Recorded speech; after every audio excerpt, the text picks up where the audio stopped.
नमस्ते बच्चों, किशोरी क्लासेस में आपका स्वागत है। मैं शिप्रा श्रीवास्तव आज आप लोग को पढ़ाने जा रही हूँ सुगम संस्कृतम भाग 2 कक्षा 7 और पाठ का नाम है हमारा अमूल्यानी मौक्तिकानि। यह हमारा षष्ठम पाठ है।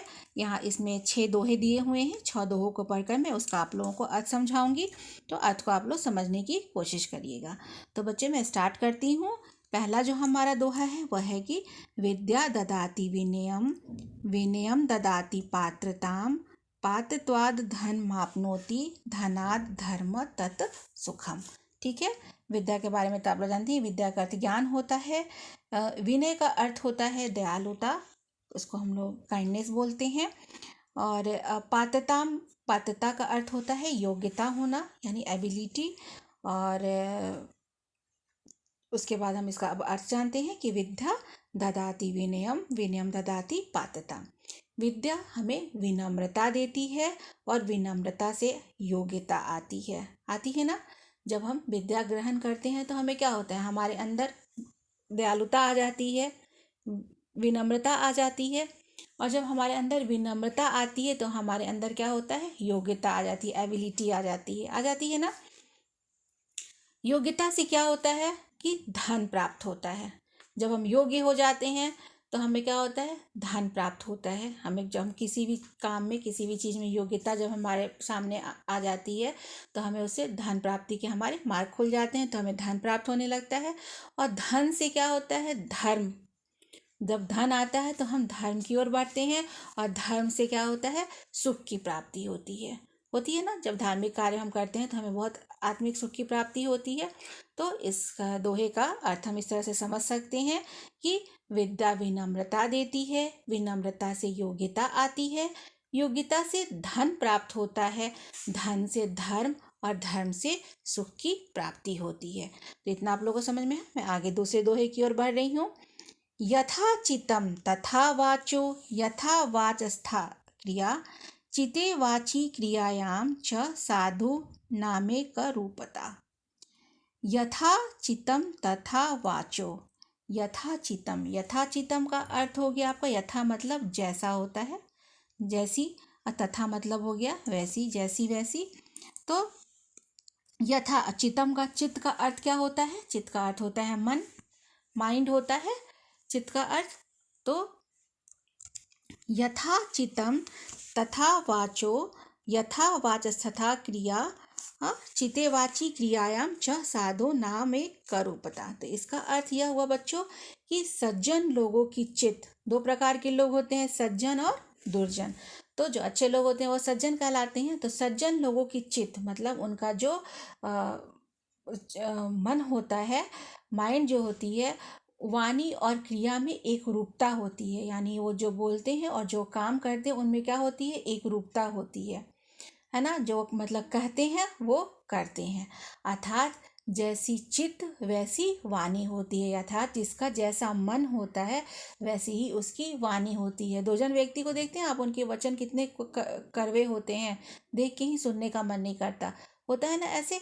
तो वो क्या होता है कि जैसा जिसकी चित्त होती है वैसी ही उसकी वाणी होती है, और जैसी वाणी होती है वैसी क्रिया होती है। तो सज्जन व्यक्ति के चित्त अच्छे होते हैं तो उनकी वाणी और क्रिया में एक रूपता होती है, और दुर्जन व्यक्ति के चित्त क्या होते हैं, बुरे होते हैं, तो उनकी वाणी और क्रिया वैसी ही होती है।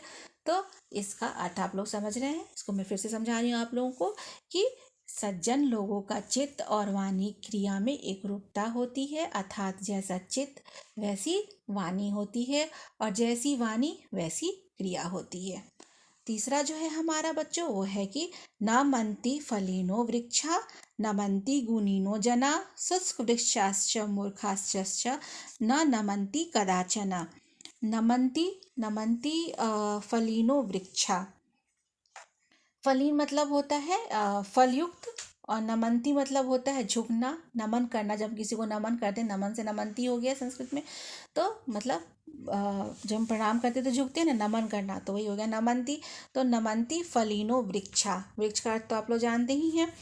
तो जब जो पेड़ जो होते हैं जब वो फल से लदे हुए रहते हैं तो क्या होते हैं, वे झुक जाते हैं।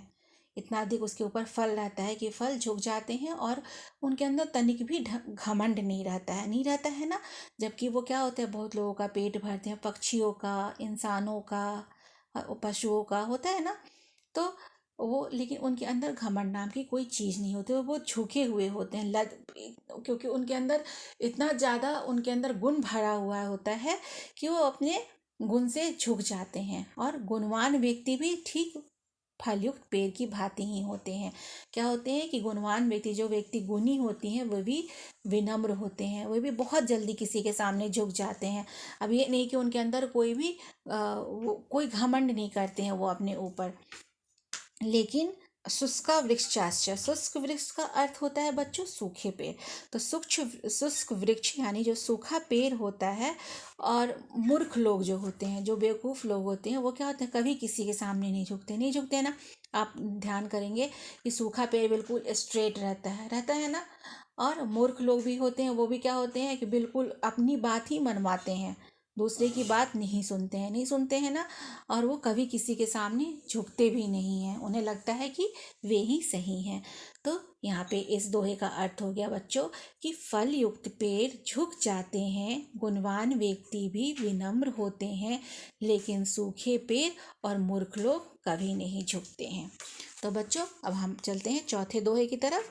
जो चौथा हमारा दोहा है बच्चों, वो यह है कि प्रदोषे दीपक चंद्र, प्रभाते दीपक रवि, त्रैलोके दीपक धर्म, सुपुत्र कुल दीपक। प्रदोष का अर्थ होता है रात में और प्रभात का अर्थ होता है सुबह, ठीक है ना। तो प्रदोषे दीपक चंद्र, दीपक का अर्थ आप लोग जानते ही हैं। तो जो रात का दीपक है वह क्या है, चंद्रमा है। रात के दीपक, चंद्रमा की तुलना किससे की गई है, रात के दीपक से की गई है। सूरज की तुलना सुबह के दीपक से की गई है। तो रात का दीपक चंद्रमा, सुबह का दीपक सूर्य होता है, ठीक है ना। और तीनों लोकों का दीपक, त्रैलोक्य का अर्थ होता है तीनों लोक। तीनों लोकों का दीपक क्या होता है, धर्म होता है। और सुयोग्य पुत्र जो होता है वह कुल का दीपक होता है ना। अगर कोई बहुत ही किसी खानदान में कोई बच्चा बहुत अच्छा निकल जाता है तो लोग कहते हैं ये हमारे कुल का दीपक है। और अगर वही अयोग्य निकल जाता है तो फिर लोग क्या होते हैं, परेशान हो जाते हैं। तो इसीलिए सुयोग्य पुत्र का होना बहुत जरूरी होता है। अगर पुत्र है तो वो सुयोग्य होना चाहिए ताकि वह कुल का दीपक हो। जैसे कि चंद्रमा रात का दीपक है, सूर्य जो है वो सुबह का दीपक है और तीनों लोग का दीपक धर्म है। तो इसका अर्थ हम इस प्रकार कह सकते हैं कि रात का दीपक चंद्रमा, सुबह का दीपक सूर्य, तीनों लोकों का दीपक धर्म होता है। और ये जो होता है, जो सुयोग्य पुत्र होता है वह कुल का दीपक होता है। ठीक है बच्चों, इतना आप लोगों को समझ में आया ना, आप लोगों को समझ में आ रही है ना मेरी पढ़ाई आप लोगों को। अगर अच्छा लग रहा है तो आप लोग कमेंट बॉक्स में ज़रूर लिखिएगा बच्चों, मुझे बहुत अच्छा लगेगा। तो मैं अब आप लोगों को पांचवा दोहे पढ़ाने जा रही हूँ कि सर्वस्त्रतु दुर्गानि सर्वो भद्रानि पश्यतु, सर्व कामान वाप्नोतु, सर्वे सर्वत्र नंदतु। ठीक है ना बच्चों, सर्वसत ऋतु दुर्गानि सर्वे भद्रानि पश्यतु। इसका अर्थ यह है, पश्यतु मतलब होता है देखें, देखना। और इसका अर्थ यह है बच्चों कि जो सभी लोगों का दुख जो हो वह दूर हो, ठीक है ना। और सभी कल्याण को देखे, मतलब अच्छे कामों को देखे, कल्याण के मार्ग पर वह चले, ठीक है ना। और सबकी इच्छाएं पूर्ण हो और सभी प्रसन्न रहे। नंदतु का अर्थ होता है प्रसन्न होना, तो सभी प्रसन्न रहें। तो इस प्रकार हम लोग इसका अर्थ, इस दोहे का अर्थ यह कह सकते हैं कि सभी लोगों का दुख दूर हो, सभी कल्याण को देखे, सभी की इच्छाएं पूर्ण हो और सभी प्रसन्न रहें। अब हमारा लास्ट दोहा है। लास्ट दोहा थोड़ा लंबा है, देखिए इसको आप लोग ढंग से मैं पढ़ के बता रही हूँ आप लोगों को कि इसमें क्या लिखा हुआ है कि केयूरानी न भूषयन्ति पुरुषम हारा न चंदोज्ज्वला, न स्नानम न विलेपनम न कुसुम नालंकृत मूर्धजा, वारेण्यका समलंगरोति पुरुषम या संस्कृता धार्यते, क्षीर्यन्ते खलु भूषणानि सततम वाग्भूषणम भूषणम। ठीक है बच्चों। अब केयूरानी, केयूरानी का अर्थ क्या होता है, केयूरानी का अर्थ होता है बाजूबंद। बाजूबंद को हम इंग्लिश में ब्रेसलेट कहते थे, इसे आप लोग समझ जाइएगा। कि केयूरानी न भूषयन्ति पुरुषम, मतलब जो बाजूबंद है वो पुरुष का सौंदर्य नहीं बढ़ाते हैं, ना ही चंद्र के समान उज्जवल हार। ठीक है। न स्नान न विलेपनम, विलेपनम का अर्थ होता है उपटन। उपटन एक प्रकार का एक लिक्विड टाइप का होता है जिसको लगाने से शरीर का मैल हटता है। तो न विलेपनम न कुसुमम, कुसुम का अर्थ होता है फूल। नालांकिता मूर्धजा, मूर्धजा मतलब कि जो कुसुम है मतलब अर्थात जो फूल है वो क्या होता है कि ना सिर के बालों में फूल लगाने से किसी की शोभा बढ़ती है। अब इसको ऐसे समझ सकते हैं हम लोग कि बाजूबंद पुरुष का सौंदर्य नहीं बढ़ाते हैं, न ही चंद्र के समान उज्जवल हार, न स्नान उबटन, न सिर के बालों में फूल लगाने से किसी की शोभा बढ़ती है। केवल एक अलंकृत वाणी से सुसज्जित व्यक्ति ही सौंदर्य युक्त होते हैं। अलंकृत का अर्थ क्या होता है बच्चों? अलंकृत का अर्थ होता है कि मतलब एक वे में सजे हुए, डेकोरेटेड। ठीक है ना। तो अलंकृत वाणी, जो वाणी तो आप लोग जान ही रहे हैं कि जो हम बोलते हैं अगर वो बहुत ही अच्छी तरह से हो, सुसज्जित हो, ढंग से हम किसी को बोले तो वो व्यक्ति क्या होते हैं? सौंदर्य युक्त होते हैं। बाहरी आभूषण तो नष्ट हो जाते हैं, बाहरी आभूषण जो है वो क्या होते हैं? नष्ट हो जाते हैं। आभूषण का अर्थ होता है गहना। और वाणी का आभूषण, वाणी एक ऐसा आभूषण है जो क्या होता है? वही मनुष्य का शाश्वत यानी सच्चा आभूषण होता है, वो हमेशा उसके साथ रहता है। अगर कोई व्यक्ति कटु वाणी बोलता है और वो बहुत सारे जेवरों से, बहुत सारे आभूषणों से सुसज्जित है और लेकिन उसकी वाणी कटु है, तो वो व्यक्ति अच्छा लगता है? नहीं अच्छा लगता है ना।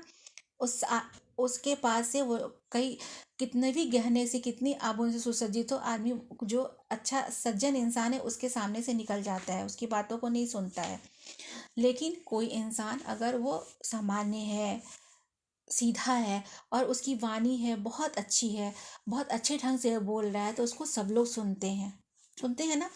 तो इस तरह से इसका अर्थ मैं आप लोगों को बता रही हूँ कि बाजूबंद पुरुष का सौंदर्य नहीं बढ़ाते, ना ही चंद्र के समान उज्जवल हार, न स्नान उबटन, न सिर के बालों में फूल लगाने से किसी भी की शोभा बढ़ती है। केवल एक अलंकृत वाणी से सुसज्जित व्यक्ति ही सौंदर्य युक्त होते हैं। बाहरी आभूषण नष्ट हो जाते हैं, लेकिन वाणी का आभूषण ही मनुष्य का सच्चा आभूषण होता है। तो बच्चों आप लोग भी इसको इन दोहों को पढ़कर समझिएगा और अपने जीवन में उतारने की कोशिश करिएगा। और अगर आप लोगों को मेरी वीडियो अच्छी लगे तो इसे लाइक करिएगा, शेयर करिएगा, सब्सक्राइब करिएगा, कमेंट बॉक्स में कमेंट जरूर लिखिएगा, मुझे बहुत अच्छा लगेगा। तो धन्यवाद बच्चों।